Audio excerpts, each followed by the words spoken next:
ya senge baraka narik natiwi ki marepe di Allah Ta'ala, ya itu baraka.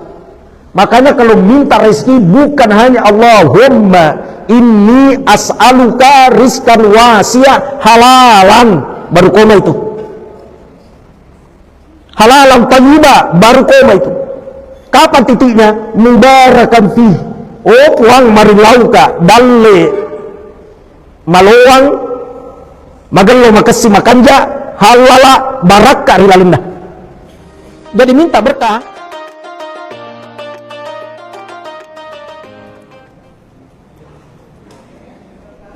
Assalamualaikum warahmatullahi wabarakatuh.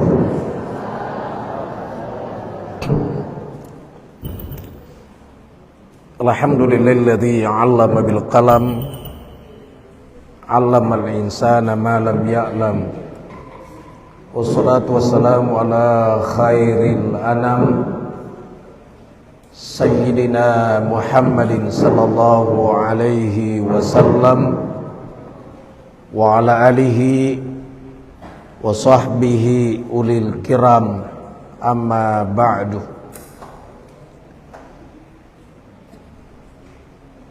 Saya hormati Ibu Ketua Muslimat Nahdlatul Ulama Kota Makassar beserta dengan pasangannya, Ketua Muslimat Nahdlatul Ulama yang di depan, yang di sampingnya itu pasangannya. Saya hormati Ketua Majelis Taklim Pondok Pesantren An-Nahdhah Makassar, Ibu Dr. Anda Haja Mulyati Saleh. Ini bisanan saya. Dan ibu-ibu sekalian, rombongan Majelis Taklim An-Nahdhah tanpa kecuali, semuanya saya hormati, saya muliakan. Selamat datang di pondok pesantren yang mungkin terbaru di Sulawesi Selatan, adalah Pondok Pesantren Ilmul Yaqin Amha yang ibu tempati duduk sekarang. Pesantren ini baru kurang lebih 5 tahun. Jadi belum pernah penamatan sekolah. Karena sekolah orang di pesantren kan 6 tahun. Ini baru 5 tahun. Jadi belum pernah penamatan. Nanti tahun depan insya Allah.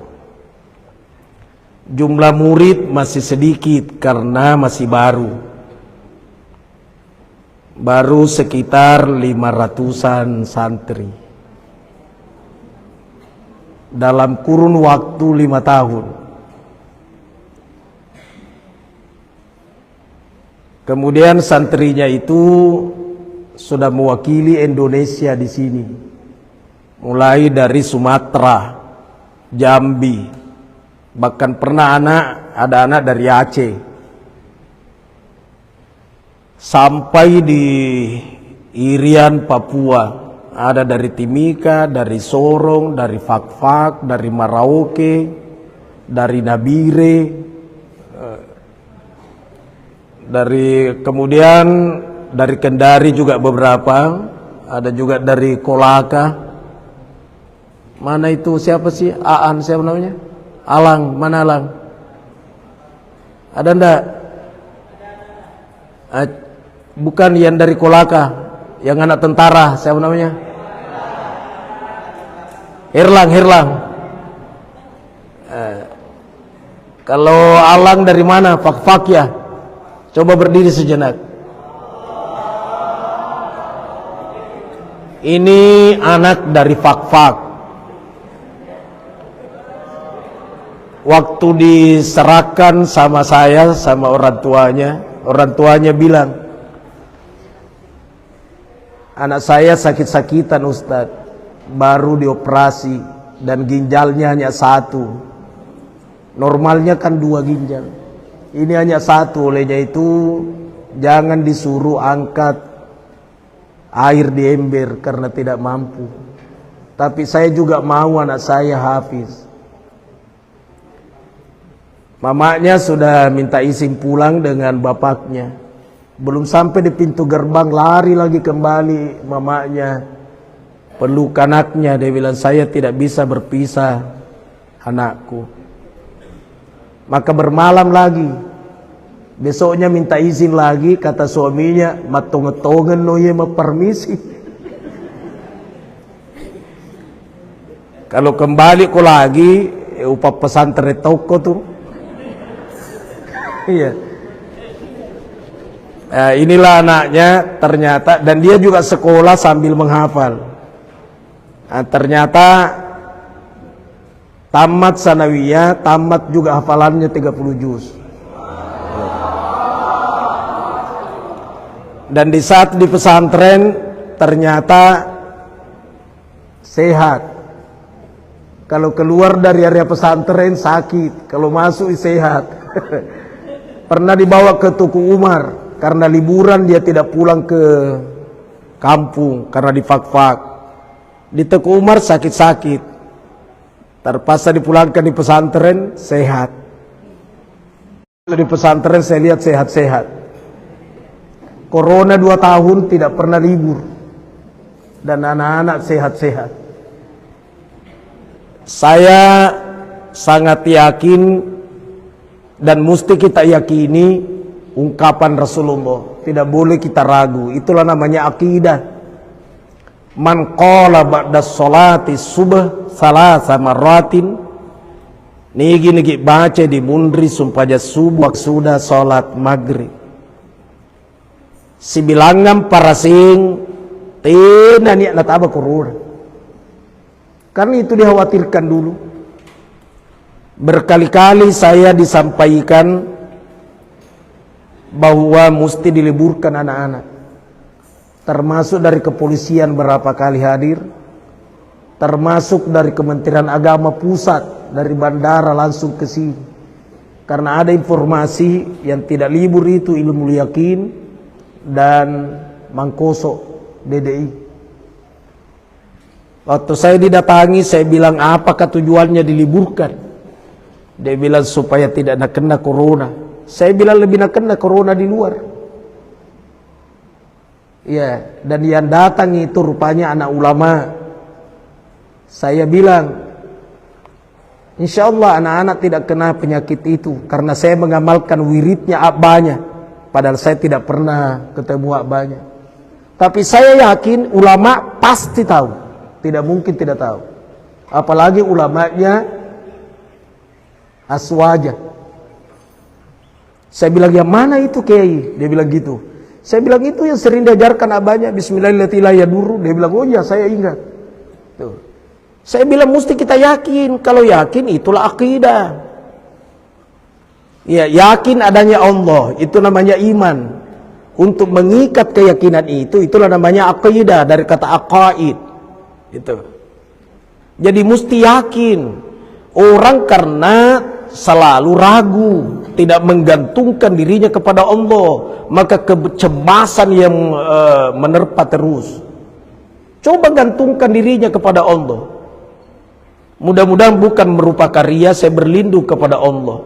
Saya rasa yang seumur dengan saya, apatah lagi yang lebih tua umurnya daripada saya, tahu persis saya.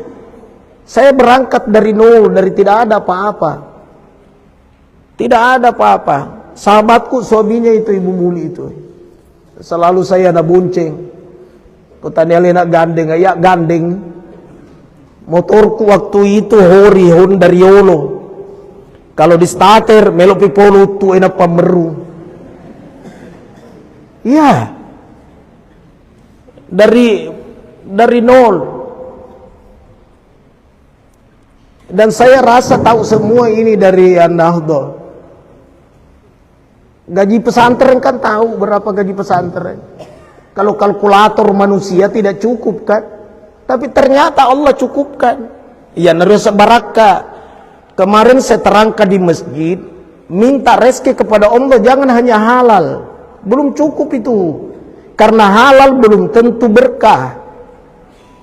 Kalau ibu misalnya jualan, yang dijual zatnya halal, uang yang dipakai modal juga halal, dijual tidak membohongi orang, berarti hasilnya halal, tapi belum tentu berkah. Maka timbul pertanyaan, berkah itu apa sih? Berkah itu secara kesimpulan, apa saja yang Allah berikan kepada kita. Diberikan mata, diberikan pendengaran, penglihatan, pendengaran, penciuman, bicara, kesehatan, jabatan, rezeki, semua pemberian Allah itu kalau menjadi penyebab semakin dekat kepada Allah berarti barakah. Punya rezeki tapi rezekinya membuat dekat kepada Allah berarti rezeki berkah. Punya jabatan, jabatannya membuat dekat kepada Allah berarti berkah. Diberikan penglihatan oleh Allah, dipakai penglihatan ini mendekatkan diri kepada Allah berarti berkah. Diberikan pendengaran oleh Allah, pakai pendengaran ini mendekatkan diri kepada Allah berarti pendengaran berkah. Nah pakai macoling pengajian.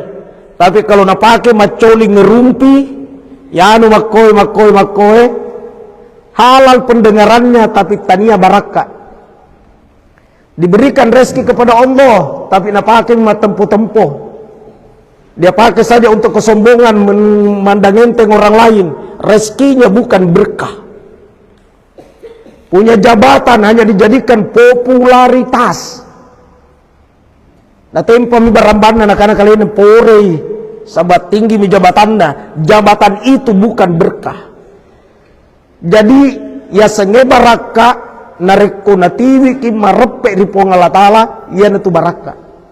Makanya kalau minta rezeki bukan hanya Allahumma inni as'aluka rizkan wasi'ah halalan, baru koma itu. Halalan tayyiba, baru koma itu. Kapan titiknya? Mubarakan fih. Oh puang mari lauka dalle maloang magelo makasi makanja halala barakah rilalenda. Jadi minta berkah, minta anak berkah. Ya Allah jadikan anak-anakku berkah.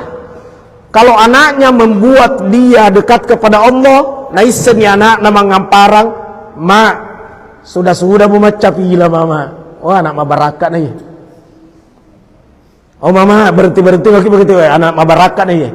Kenapa? Anaknya yang menuntung dia. Nah, pertanyaan yang muncul adalah tentu bagaimana? Apakah kita sudah mendidik anak-anak kita? Pitu anak nak apa paramput terlupa koci. Tapi kalau memang bapak ibunya menuntung secara maksimal, tapi anak itu kepala batu, lepas itu batuan Pak Puratoni berusaha seperti Nabi Nuh, Nabi, tapi anak-anak kan kafir. Kanaan, adakah dituntut Nabi Nuh di akhirat? Tidak. Magi Purani berusaha. Tidak mampu didik anaknya, masukkan di pesantren. Yang di Makassar ada Nahdo. Tapi wita daerah sekitar kowe makuralade matama. Ku awali tamamu sekitar kowe. Tapi si ulah dom pula lari nih. Sehingga di sekitar sini baru satu anak-anak yang tembus hafalannya 30 juz, baru satu. Yang banyak gagal. Apa tuh lisui? Lisui apa mana nih nalami di pesantren? Oh mama, di pesantren ikannya itu paku tindis. Ikan teri. Maka nenekmu berhenti mau ke sekolah nak. Ya mau tua dia betul pesantren. Anak-anak nenek buntu tuh iya.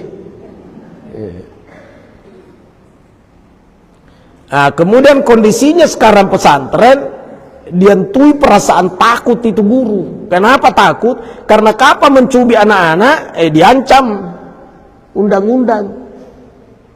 melanggar HAM. Sehingga di sini saya bilang sama gurunya, tidak usah cubit anak-anak, keluarkan.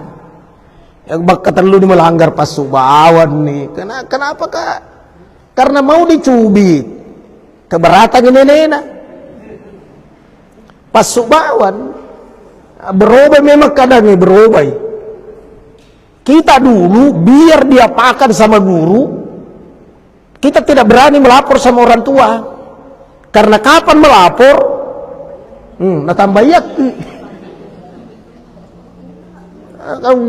Tidak mungkin guru mulai cubi kok gan rusuk sisa anak-anak mau pakai siri-siri.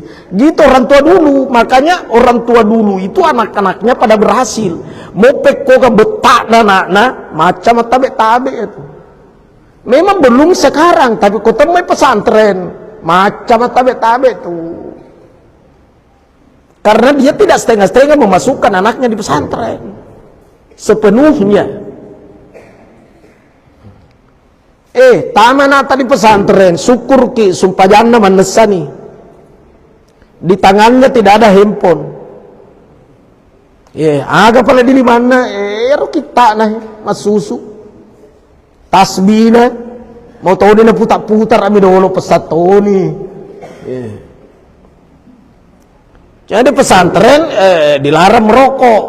Karena kapan merokok kecanduan, mau beli tidak ada uang, nah cungkil di lemari nasi lona.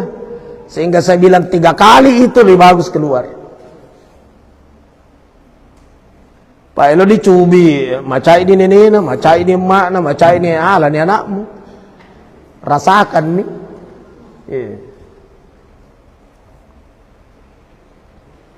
Saya ulangi, gantungkan dirinya kepada Allah. Dan jangan selalu berharap kepada makhluk. Berharap kepada makhluk, ujung-ujungnya kecewa. Saya kadang memberikan nasihat kepada orang tua kalau datang bawa anaknya. Ustaz, agak sih gratis bawannya anakku, magi ga namin lauki gratis ga. Tidak ada uangku Ustaz. Sebenarnya ini bahaya kata-kata begitu. Kami malaikat, iya kan? Pernah beberapa orang tua ini magatosi, tenapa bali, kono tudange gratis. Ini magatosi, iya na terlek ka bapak na, kotoki tudange gratis to. Ini magatosi, kurang pabali, kotoki tudange gratis to. Ini magatosi na sumega mupin reku koki gratis to. Ya mana bermasalah ubacaki Fatihah.